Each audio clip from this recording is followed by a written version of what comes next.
और सोनिया विहार से शिव विहार की तरफ बढ़ते हैं, जो कि दंगों से प्रभावित हुए सबसे ज्यादा बुरे इलाकों में से एक है, जहां पर स्थिति लोगों की काफी खराब है।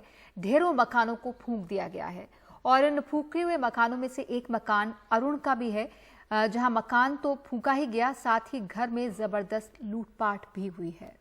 अरुण हिंसा के पहले ही डर से अपनी पत्नी, बच्चे और मां के साथ घर से भाग गए थे। 2-3 दिन बाद घर लौटे तो मकान जला हुआ है। उनके बगल में कई दुकानों में भी लूटपाट हुई है। इस वक्त मैं हूं उत्तरी पूर्वी दिल्ली के शिव विहार इलाके में, और अगर मैं आपको यहां की तस्वीर दिखाऊं तो शायद आपको लगेगा कि ये सीरिया है।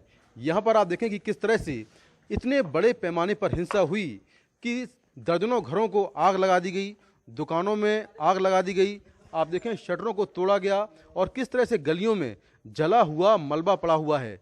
दर्जनों वाहनों को आग के हवाले किया गया। 2 स्कूलों में भयंकर तोड़फोड़ और आग लगा दी गई। तो इस तरह से इस पूरे इलाके में अगर आप आएंगे तो आपको तबाही के मंजर की तस्वीरें साफ तौर पर दिखाई देंगी। ये देखिए तमाम जो दुकानें हैं किस तरह जली हुई हैं। सामने ये घर है, ये घर पूरा जलकर राख हो गया है। घर के अंदर लूटपाट हुई है और घर के तमाम जो लोग थे वो इस लूटपाट और हिंसा के पहले ही घर से भाग गए थे। इस पूरे घर को आग के हवाले कर दिया गया और आप देखें कि घर का हर कमरा अब राख के ढेर में तब्दील हो चुका है।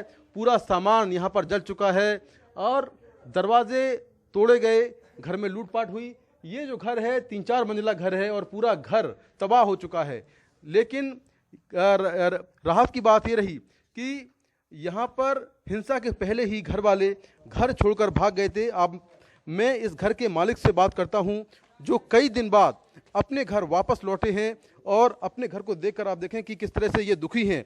आपका पूरा घर जल चुका है, किस तरह से हिंसा हुई? आप कहाँ थे उस वक्त? ये मंगलवार सुबह यहाँ से हम वाइफ फंसी हुई थी, वाइफ को सुबह यहाँ से निकाल के ले गए हैं। ये 3 से 4 बजे के करीब इन्होंने घर पे ताले तोड़े हैं। ताले तोड़ के आग लगाई, लूटा पहले, उसके लूटने के बाद सारी ज्वेलरी वगैरह लूट ली, सब जो टीवी वगैरह सब लूट लाट के ले गए। उसके बाद पूरा घर फूंक दिया, आग से तबाह कर दिया पूरा सारा। तो लूटपाट भी हुई आपके घर में? हाँ, पहले लूटपाट की है, उसके बाद पूरा घर फूंक दिया आग लगा के। पैसा जेवर सब ले गए, सब कुछ नहीं बचा है? कुछ भी नहीं बचा, एक कपड़ा भी नहीं बचा है तन पे पहनने, वो भी किसी और से लेके पहने हैं। तो अब क्या करेंगे? घर आपका पूरा जल चुका है, क्या करें, क्या काम करते हैं आप? सरकार से कहते हैं हमें मुआवजा दे, हमें कुछ करे कि हमारा घर देख के, हालत देख के, हम गरीब बंदे हैं, कुछ ना कुछ तो करे हमारे लिए। तो इस इलाके में और कितने लोगों का नुकसान हुआ, कितने और घर जल गए हैं? यहाँ पे बहुत गल गया, कम से कम 500 400 500 घर होंगे कम से कम। हाँ, दुकानें और घर 500 400 ये हमारी सारी दुकानें जली हुई हैं। बंदे मरे अलग। 40 बोरी भर के ले गए सामान की हमारी दुकानों में से। अच्छा, हाँ, फिर आग लगाई है बात। ये दुकान लूट ली, ये गोदाम था, ये खाली कर दिया। अच्छा, बड़े पैमाने पर लूटपाट हुई है और आप देखें ये दुकानों को लूटपाट के बाद आग के हवाले कर दिया गया। और इस तरह से ये जो पूरा हिंसा है ये 2 से 3 दिन लगातार चलती रही। यहाँ पर पुलिस नहीं थी।